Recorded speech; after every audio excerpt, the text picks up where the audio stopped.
Ok, buenas tardes. Mi nombre es Ramón, mi esposa Trini, mi hija Carla. Venimos del Distrito 4. Venimos a pedirle, por favor, que hagan un control de rentas, porque estamos pasando por una situación donde me están desalojando de donde vivo para remodelar y aumentar el doble de renta. Yo trabajo en la lechuga, mi esposa en la fresa. Apenas nos alcanza el dinero para pagar la renta y no se nos hace justo. Es lo que le venimos a pedir, que hagan un control de renta, por favor, porque están abusando demasiado. Y pues es lo que les pedimos, que tomen en cuenta eso, que las rentas, es que nomás quieren aumentar, están cobrando. Mi hermana acá rentó un cuarto por $1,100. Donde yo vivo, quieren que nos salgamos para remodelar y el doble de renta. Y eso lo están haciendo con mucha gente en todo Salinas, en todas partes. Hagan eso, por favor. Yo tengo 4 hijos, trabajo en la lechuga, mi esposa en la fresa, apenas nos alcanza para mantenernos y todavía para que estén subiendo y subiendo las rentas. Y ahora que quieren poner impuestos en los biles, la comida está bien cara. ¿Qué vamos a hacer? Mucha gente está optando para irse para otras partes. Nosotros tenemos 25 años aquí. Donde yo vivo tengo 18 años. Y mis hijos en sus escuelas. Y para sacarnos así, ¿dónde voy a ir con mis hijos? Por favor, tomen en cuenta todo eso. Las rentas, por favor. Es mi comentario. Por favor. Muchas gracias. Good evening. My name is Ramon Dominguez. Here's my wife, Trini, and my daughter, Carla. We live in District 4. We're coming here to request you to elaborate a local rent control policy. Currently, right now, I'm being evicted of the place where I live. The owner of the building wants to remodel and take us all out so he can remodel and increase the rent afterwards, even up to $1,000. I work in the lettuce fields, and my wife works on the strawberry fields. The rent control is quite needed, not only for me, but for several residents of the Salinas city. Definitely, I have lived here for more than 28 years with my wife. We have procreated a family over 25 years. I have 3 kids, and they have attended to local schools for all these times. So what am I gonna do if they increase the rent? Where I'm gonna go? Where I'm gonna be able to go with all my family? Definitely, a lot of families are thinking to go anywhere else instead of being able to continue enduring their life over here. As I said, I'm a field worker. I work in the lettuce fields, and my wife in the strawberry fields. As many families do, we all need rent control to avoid the abuse that is being caused by the owners of the apartments that we live or the homes that we have. Soy Marina Zárate, vengo del Distrito 2 de la escuelita. Hoy estoy aquí para entregar 800 peticiones para un control de renta. Hemos estado participando en las anteriores juntas del concilio entregando más peticiones. Con estas en total van a ser 2,800 peticiones. Familias que necesitamos que ustedes apoyen a un control de renta. Gracias. Como a mí me está pasando que me están subiendo la renta, apenas tengo 5 meses. Y pues me están subiendo la renta $200. Y pues necesitamos un control de renta, por favor. Les pido, por favor, que voten para un control de renta. Gracias. My name is Maria Zarate from District 2. I've been here living I have been living here in District 2. Well, I'm coming here with 800 petitions of rent control. We have already, with the Escuelita, submitted already 2,800 petitions for the rent control policy. We would like to request to you that approve and write down a rent control policy. I have been living in the place where I live for only 5 months, and they're already increasing the rent $200. We need a rent control. What can I do for my family? I live with them, and I only have lived there for 5 months, and we're having an increase of $200. Please do something about it. Mi nombre es Jesús Estrada, soy un organizador con CCA. Igual manera, yo vengo a expresar mi sentimiento también con la gente con que estoy trabajando. Tiene el mismo problemas, aumento de renta, más de lo que es normal, de 10%.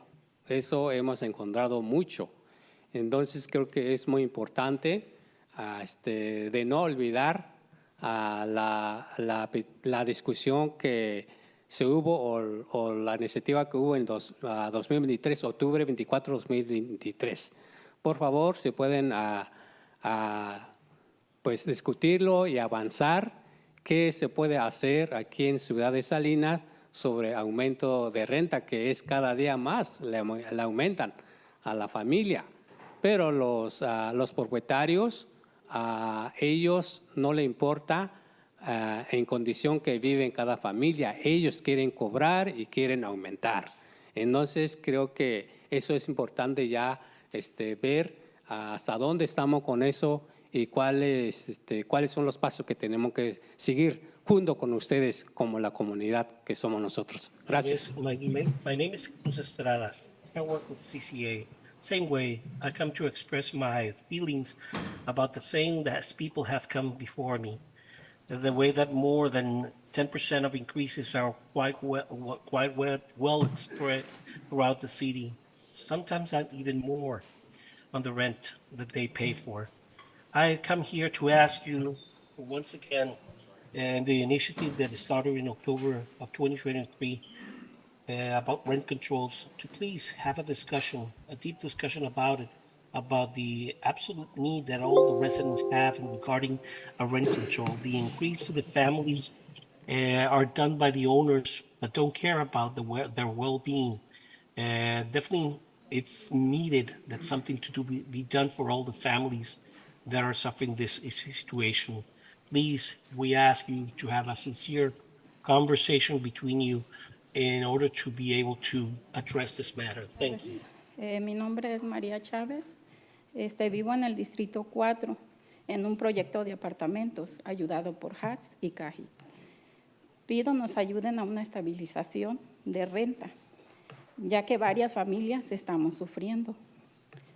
Donde yo vivo me dijeron que ellos no tuvieron nada que ver con el aumento de renta, que buscara ayuda afuera y que ya que ando con la escuelita en la oficina,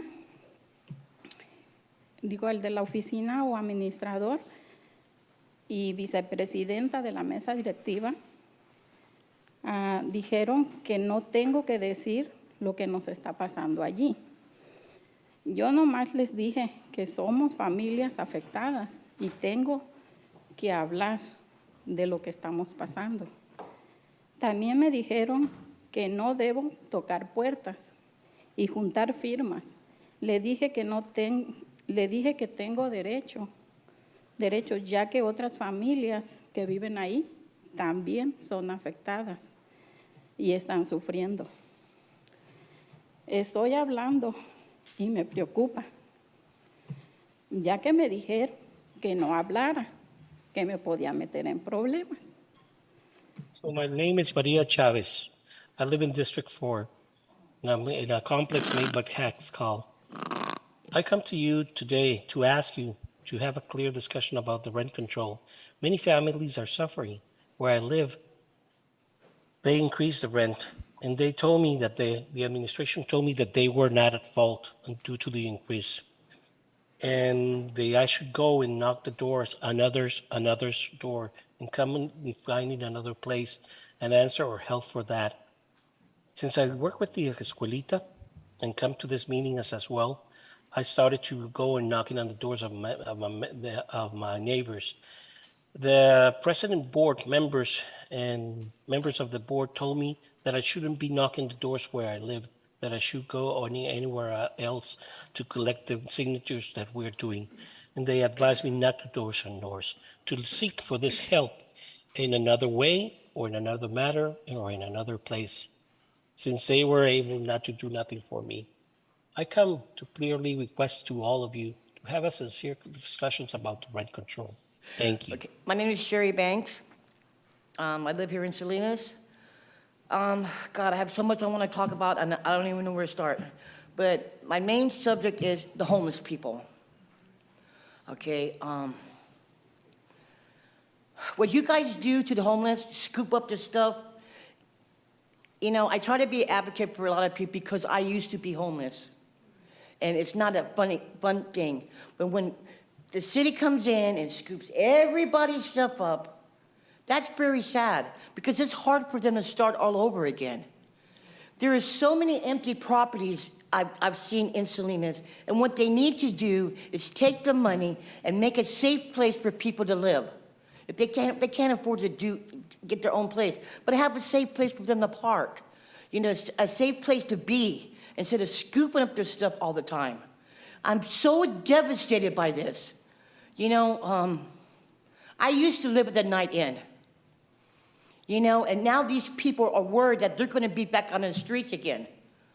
You know, I told the people 3 years ago that contractor was a crook, but nobody wanted to listen to me. But now you guys found out that he's a crook. $36 million of the money has been taken. So there's no place for the people to go now. You have to think about the people. These are your people. Okay? They voted for you. And you need to do something about it. And they shouldn't have to end up being homeless because you guys don't do anything. As a matter of fact, I left a message for you, Mr. Attorney.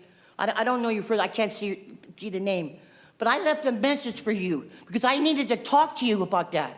I have cops harassing me now, pulling me over because I speak my piece. But I'm not, they can pull me over as many times as they want. I'm totally legal, licensed, everything. But I'm asking you, all of you, to please do something about this. It's a serious matter. Please.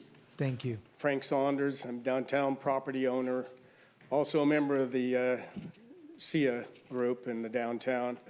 We're going to spend, over the last 5 years, $47 million on the homeless, and I don't think we've made much of a dent. The city of San Antonio built a 1,600-person homeless shelter. Now, Salinas could do something similar, maybe half as big, whatever. We're not as big as San Antonio, obviously. But we need a place for these people to go. The Boise decision says you cannot move these people. They have the right to be on public property.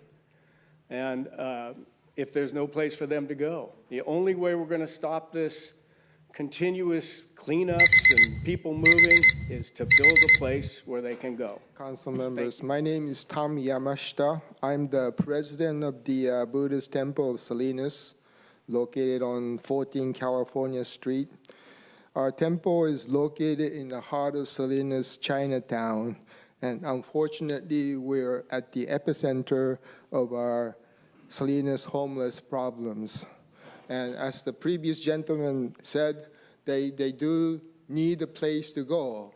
We just keep pushing them from one place to another, and unfortunately, it's our temple area that gets blunt of the forced movement. So we have been here for the past 100 years. This year marks our 100th year of our presence in the Chinatown, and we're there because we have been discriminated against. It was the only place that our people could live. And we were forced to relocate during the war and so on.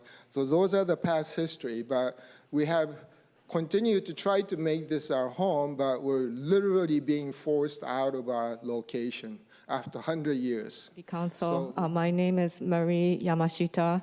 I'm the secretary at the Buddhist Temple of Salinas. I'm also here to ask for help with the homeless situation on California Street and in Salinas, Chinatown.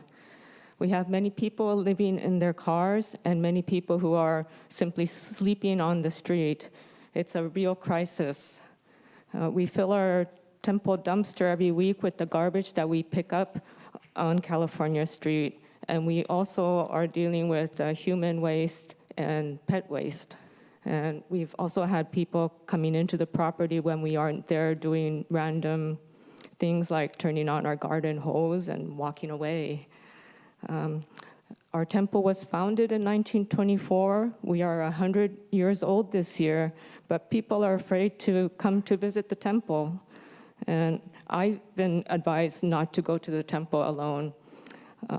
We asked for the city to help in providing assistance to these people and to help make the area safer for everybody. Thank you very much. My name is Gloria de la Rosa, and I'm here because I would like you to tell me why or what happened with the plan with the warming shelters you've heard today.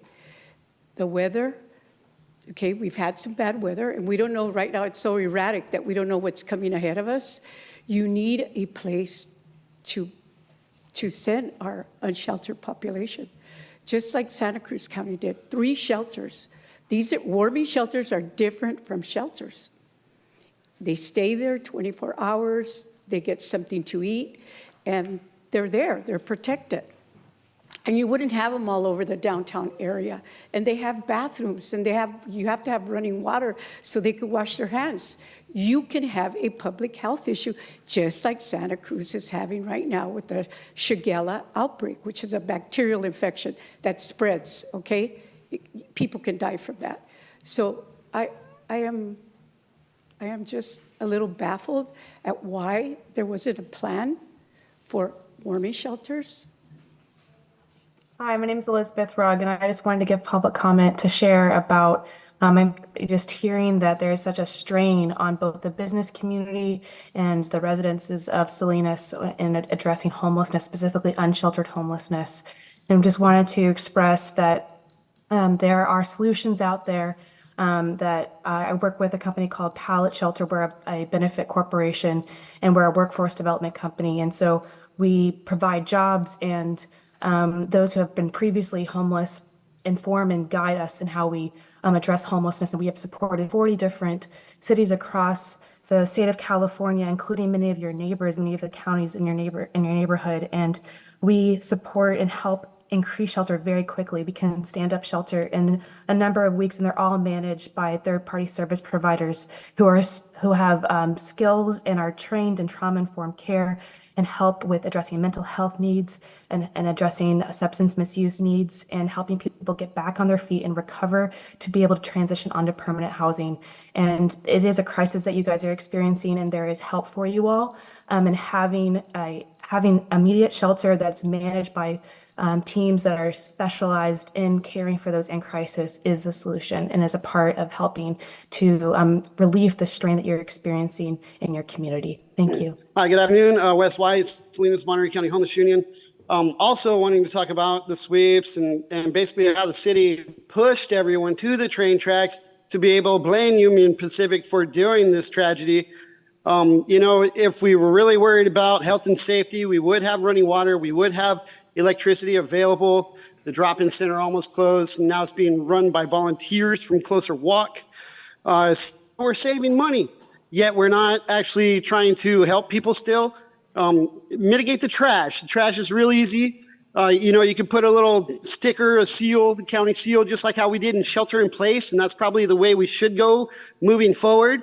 People need to be somewhere 24 hours a day, 7 days a week. You can put a county seal on there, and they're associated with their HMIS CARS number, which is how they get into housing to begin with. So we can identify them. They're now harmless. They're not homeless anymore. And we're trying to better their life. We're not just trying to approach them and say, you can't be here. They need to be somewhere. And if you don't like them there, then open up a place, and that's where your programs come back. But there's plenty of people just documented, undocumented. It doesn't matter. You become a not legalized citizen once you have to live outside. And, you know, we're afforded inalienable rights, life, liberty, pursuit of happiness, food, clothing, shelter. We need somewhere to be every day without any kind of mess with, you know, and consistency is really the key. I'm a teacher, and that's what I've understood the whole time. Children need consistency, and so do people that we're trying to help. Okay, we need a scaffold and give firm foundation for, and then they can believe that we actually want to help them. But right now, most people that live outside, they don't want to talk to anyone. They don't want to get messed with, especially by the police and field outreach. You know, you're putting people's lives at risk because of the way the city wants to do things. You want to hurt people. That's the same reason why them train tracks were there. That was the county line. That's how come everybody had to go. That's where you've been done. Members, Rachel Saunders here from Big Sur Land Trust. I wanted to take this opportunity to say that after an extensive community-based process that we began back in July of 2023, we are happy to announce that the name of the future park, the 73-acre park that we're building in the Carr Lake area, will be Ensign Community Park. Ensign is an indigenous word, which means blackberry, which was an important food source for indigenous peoples in this area. During the final online survey we did in January, 966 people participated, and Ensign Community Park received the most support because people felt it was important to honor the original peoples of this area and their relationship to the land.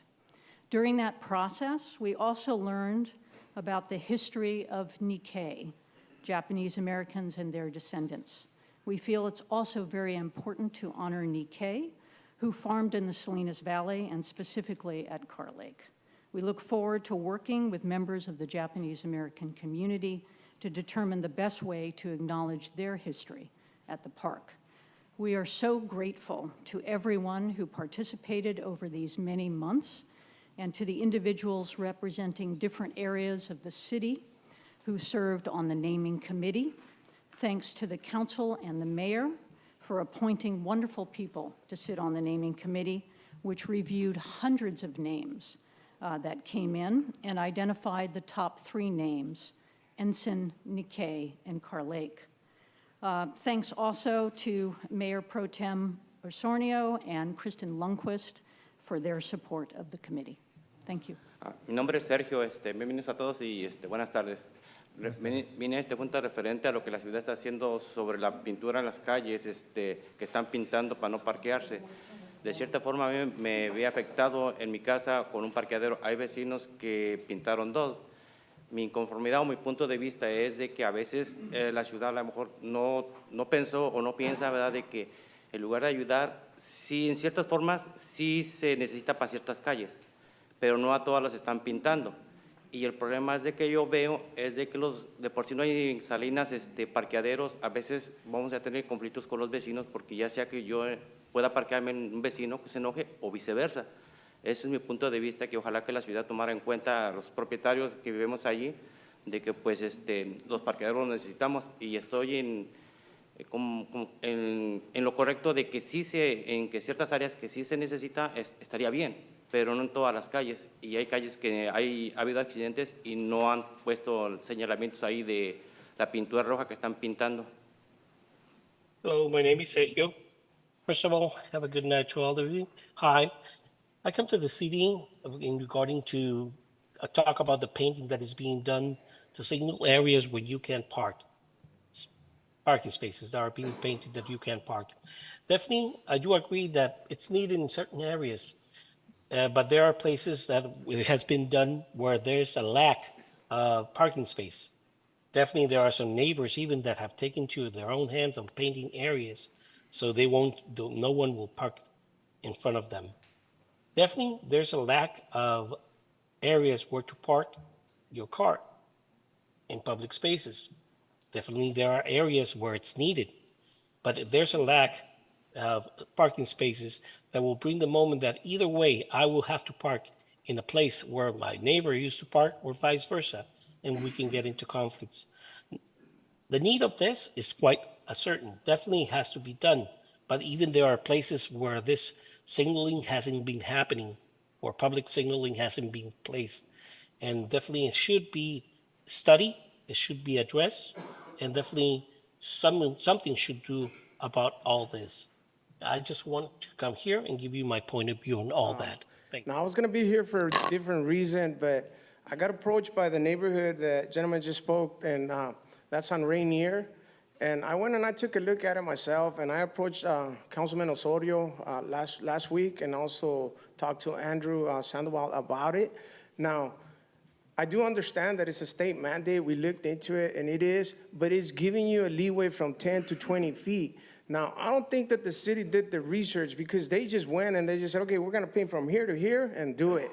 Okay, so that's not how it works because there's some houses that literally lost their parking space in front of their house. So now you have all these people in here talking about housing and rent increases and all that. So what is that doing to the city? It's increasing the amount of people living in a household. So therefore, you don't have enough room to park in your driveway because city ordinance, okay? So if you park in your driveway illegally, then code enforcement comes in. If you park on your lawn, code enforcement comes in. And that's understandable. We don't want to see that. But you go and mark the streets also, it's like, okay, well, where are they going to park? Now, you're allowing to rebuild their garages into living quarters, building in the back of the property. Whatever it is that you're doing, it's being allowed. But yeah, code enforcement is enforcing their codes, right? And those are not being changed according to what's going on in the city. So what I'm saying is go look at it, and if the state mandates that you paint that curb red, then you know what? It's giving you a minimum. You don't have to do the maximum. So do the research. So, it all goes in hand. If you have so much people and you have so many cars, then you're going to have that problem, And I looked at some of them. If you really look at it, it says on crosswalks, right? But if you look at them and they painted it red 20 feet and it doesn't even affect the view. So how does that make sense? Who made that decision? Thank you. And I know the ball gets passed around, but somebody's got to be responsible for that. Thank you. My name is Bradley Clinton, and for almost 5 months, I've been taking pictures of all the city streets, and the work they do is pathetic. They come in and do potholes, and you have to go back and redo the same pothole a week or a month later. I got a meeting with Mr. Pia and Mr. Jacobs, and they acknowledge the problem, but I don't think they're really addressing the problem. And on top of that, I've tried to get a meeting with the mayor, and I went through all the hoops, emailed Lizette, and I've gone there in person, and I've mailed, and I've called, and they've never responded to me. I had to call them, and I've been turned down. So I'm trying to figure out why. I'm a citizen, I'm going through the hoops, and I'm being denied. And I've been sending a lot of these pictures to Jacobs and Mr. Pia. Well, over on Hartnell, there's a crosswalk there that looks like a war zone. And it's pretty sad that people walking to school have to go through literally potholes all the way through this, and they come in and fill one or two and say they're done. And it's really pathetic. And I think what they need to do is start working on the cracks. In 5 months, I haven't seen one crack of the picture of the request I've done filled. So that's where the problem is. The cracks turn into potholes. They get bigger and bigger, then they can't handle them. Right now, they're out of control. So they can just fill the cracks, even like West Market Street, which is pathetic, with all the, looks like snail trails. It'd be a lot better. So I'm advising quit doing the potholes and start filling the cracks.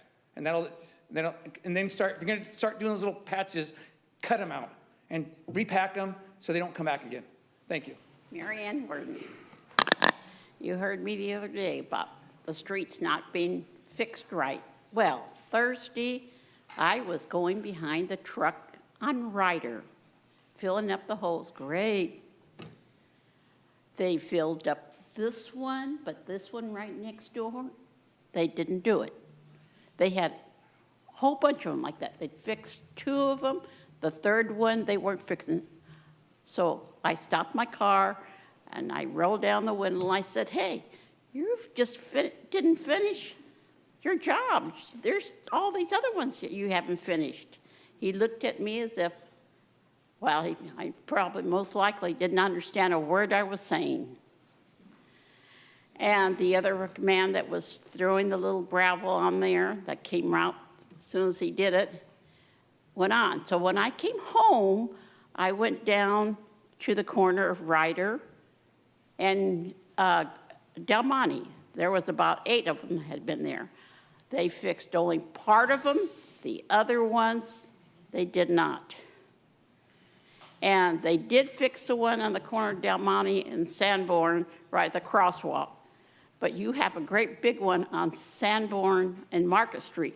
Now, that's been filled up 2 or 3 times, the same as the one in Del Monte, and it wasn't done proper. Neither one of them was done proper, and every time those holes come there. Until somebody falls in one of those holes in the crosswalks, maybe things will be done right. Because somebody's going to sue you guys for not doing the things that are supposed to be special when they're endangering children and older people trying to cross those intersections.